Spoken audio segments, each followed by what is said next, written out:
आदरणीय दर्शकबिंद नमस्कार। अभी अपने लोग इन देख रहल बानी जी न्यूज नेटवर्क के प्रस्तुति कार्यक्रम चुनावी मंच। और चुनावी मंच में अभी हम आयल बानी बारा जिला निर्वाचन क्षेत्र नंबर 4 के ख में।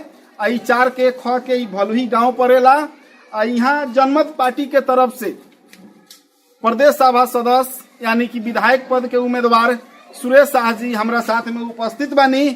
यहाँ के गोड़ से टूटल बाटे। अभी ई विषय में भी हम यहाँ से बातचीत करे के चाहम। सर्वप्रथम सुरेश जी के कार्यक्रम में स्वागत करे के चाहम।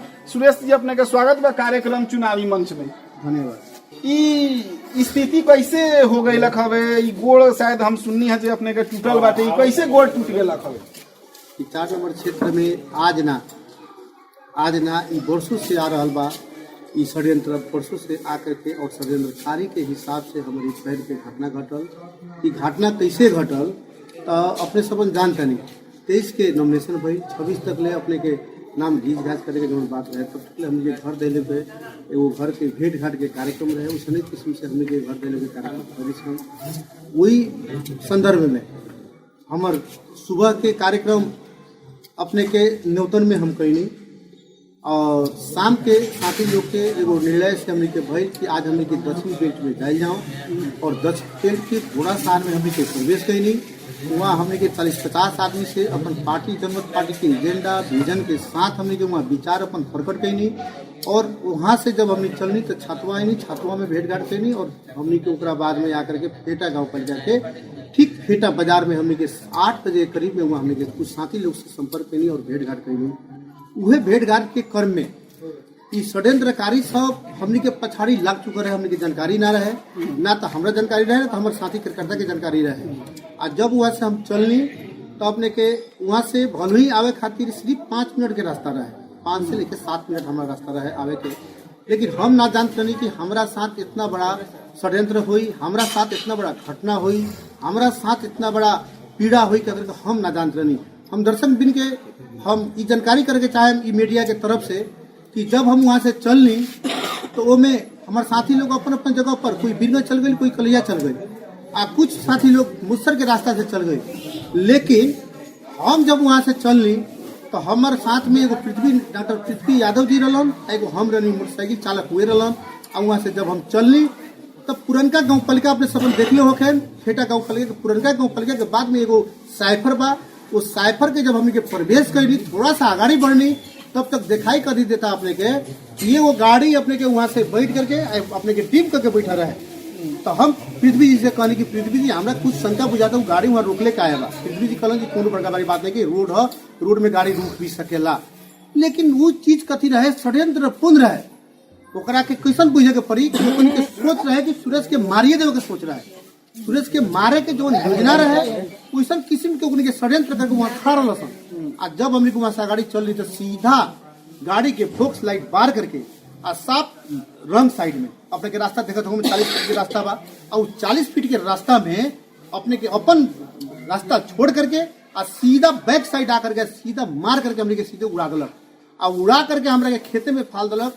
और वहीं पर पृथ्वी नारायण जी वहीं पर अपने के बेहोश हो गए। हम थोड़ा देर बेहोश बनी। बेहोश होने के बाद में जब हम हमारे होश खुला था तो हमारा हिम्मत के देखे के पड़ी, जनता के बूझे के पड़ी कि अगर हम बेहोश होकर रहती तो ये नटी दाबे वाला भी रहे, नटी दाब के मुँह दे वाला रहे।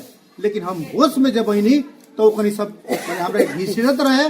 घिसड़ते में हम कहनी कि हमरा के बताओ। तब तक ले हमारे साथी जाकिर जी और जाकिर जी के एगो साथी रहलन कुशवाहा जी, दोनों आदमी पछाड़ी बेचारा पेशाब करते रहे। वो लोग आए, वो लोग के समझ में ना आई हमरे गाड़ी माने हमनिए के मोटरसाइकिल से एक्सीडेंट भइल बा। वो लोग के जानकारी ना आए। लेकिन जब हम चिल्लाई नहीं तब लोग समझ में रही नेताजी के सब घटना घटल बा।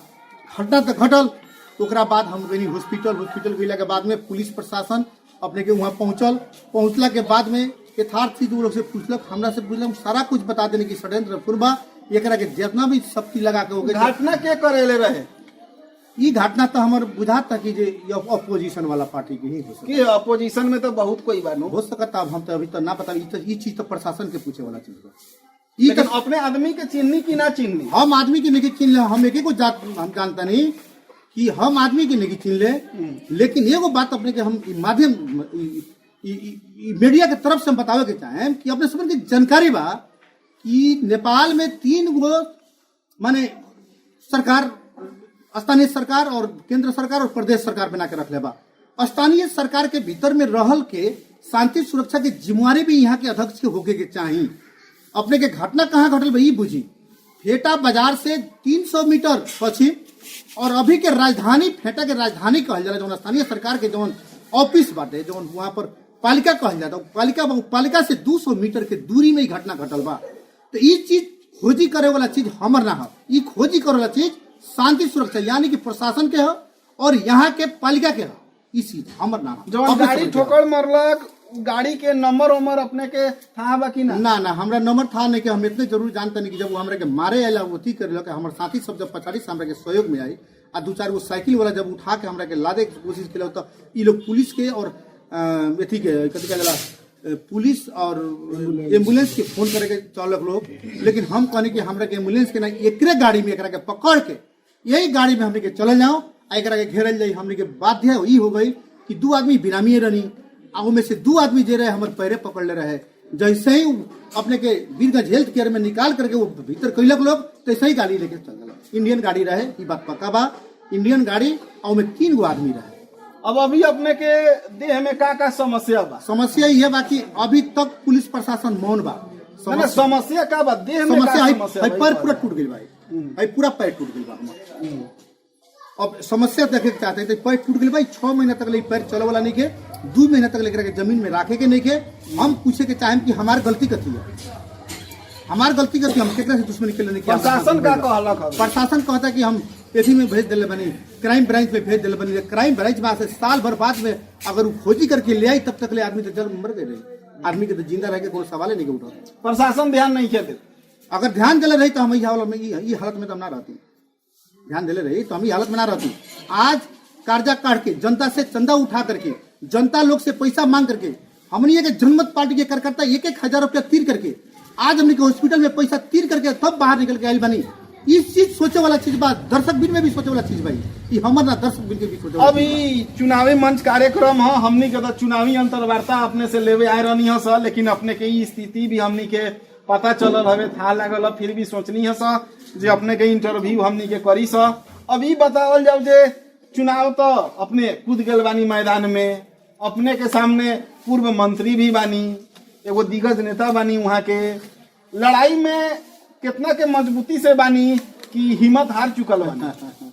एगो बात आनंद जी, हम कोई के लड़ाई में नहीं की, हम चुनाव जीतत आनी और 4 नंबर क्षेत्र की जनता के माया, 4 नंबर क्षेत्र के जनता के प्रेम हमारा साथ जुड़ चुकल बा। और ई घाव ई हमार घाव ना हो, 4 नंबर क्षेत्र की महिला के घाव हो, 4 नंबर क्षेत्र के युवा के घाव हो, 4 नंबर क्षेत्र की टोटल किसान के घाव हो, 4 नंबर क्षेत्र की जनता के घाव हो, ई घाव हमार ना हो। और 4 नंबर क्षेत्र के ही जनता के आशीर्वाद से आज हम अपने के सामने इंटरव्यू देवे में भी हम आज यहाँ उबल बनी। हॉर्न से साउंड आई कि बंद हो जाए? हॉर्न के साउंड ना, हॉर्न के साउंड से सारा के साउंड बंद हो जाए, एकदम निश्चित हो जाए। आपने को बात करनी है कि हमरा लड़ाई में कोई नहीं है, ये एकदम क्लियर हो जाए। अपने क्षेत्र नंबर 4 के ख के जनता सुरेश शाह के काहे वोट दी? हाँ, वोट देवे के बहुत सा कारण अपने के माध्यम से दर्शक बिन के हम जानकारी करावे के चाहें। 2017 साल में भी चुनाव लड़े रहे तो वो बड़ा भी कह रहे कि युवा के विकास के खातिर, युवा के रोजगारी के खातिर, यहाँ के शिक्षा के उच्च शिक्षा हासिल कर देवे के खातिर, स्वास्थ्य निर्माण गांव में स्वास्थ्य कर देवे के खातिर, किसान के मल खाद के व्यवस्था कर देवे के खातिर हम आज से ना 70 साल से ही लड़ते आगे बनी। 70 साल में भी चुनाव लड़नी हमने के 4 नंबर क्षेत्र के जनता हमरा के माया कैले बा। 74 में जब हम अपने के स्वतंत्र से चुनाव लड़नी तो यहाँ की जनता हमरा के माया कैले बा। और आज अभी यहाँ के जनता के माया ना, यहाँ के जनता के दिल पघिल चुकल बा कि सुरेश शाह जैसन आदमी के, जो आदमी आज तक माछी ना मरले होके, वो आदमी के कोई गोड़ तोड़ देवे तो जनता के तो मन तो पगली, जनता के आत्मा तो जरूर पगली। तो हमरा आशा बा कि 4 नंबर क्षेत्र के संपूर्ण दर्शक भी हमारे जो सुन रहा हुई आ देख रहा बा, हमारा विश्वास बा तो सबके विश्वास बा कि अब फिर अपने ई घटना होए से पहले भी गांव घर में घूमत रहनी है, अपन क्षेत्र में घूमत रहनी है, वोट मांगत रहनी है, जन दर्शन में रहनी है, जनता के साथ बात विचार में रहनी है। अपने जनता के साथ सहयोग कैसन मिल रहा बा उ बतावल जा। एकदम बहुत ज्यादा मिल रहा बा। आ सबके बात एके गो बा कि पैसा के बोरा आ चुकल बा, दारू बटा चुकल बा, मासू बटाए के शुरू बा। ये सब के हमने के खाए के बा, लेकिन वोट सुरेश शाह के ही देगा। जनमत पार्टी उ लोग दारू मांस बांटा था, रुपया बांटा था, अपने का बांटा था। पूछो ना दिल, विचार, शिक्षा, विकास, युवा के रोजगार।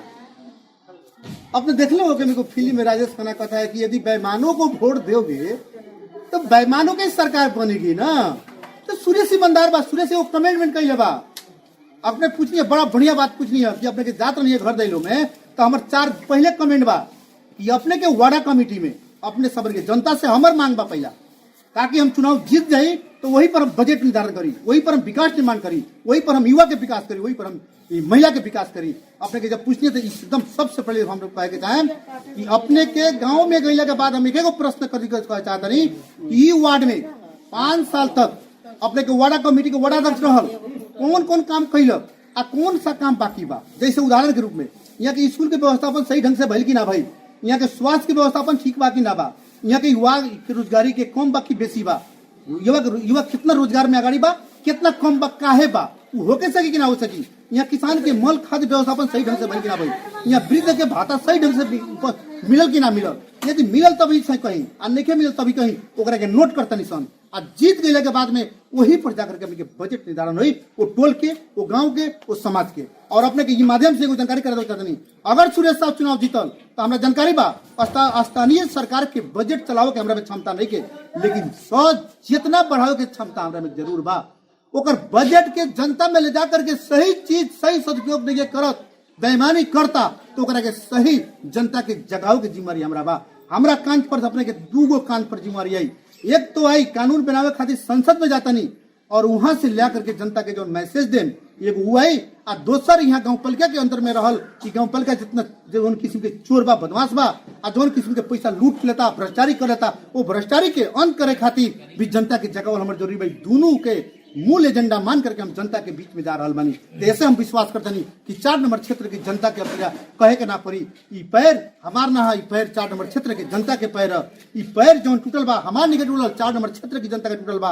और अभी भी हम विश्वास के साथ अपने कहे के चाहे कि 4 नंबर के क्षेत्र की जनता अब जाग चुकल बा, उठ चुकल बा। कोनो भी 100 रुपया के वोट परे जात नहीं खे, खाली ओकनी के बहकाव और उनके लालच बा। शायद ऐसा दिन मत आ जाए, ऐसा दिन मत आ जाए कि सुरेश के आंख के आंसू ओकनी के भगावे पर यहाँ के जनता तूल मत जाए। अब तूले के भी तैयार हो चुकल बा। पत्रकार जी, आदरणीय दर्शक बिंद, यहाँ के रनी हमें सुरेश शाह जी, यहाँ के 12 जिला निर्वाचन क्षेत्र नंबर 4 के ख से यहाँ के प्रदेश सभा सदस्य यानी कि विधायक पद के यहाँ के जनमत पार्टी के तरफ से उम्मीदवार बनी। यहाँ के कहनाम अनुसार विपक्षी लोग यहाँ के दुर्घटना करा के यहाँ के पैर के यहाँ के तोड़ दिल बाटे लोग, और यहाँ के हॉस्पिटल में कई दिन से भरना भी रनी हमें। चुनावी मंच कार्यक्रम में अभी के खातिर इतने। हम आनंद शर्मा के दी इजाजत। देखते रहो हम जी न्यूज नेटवर्क। नमस्कार।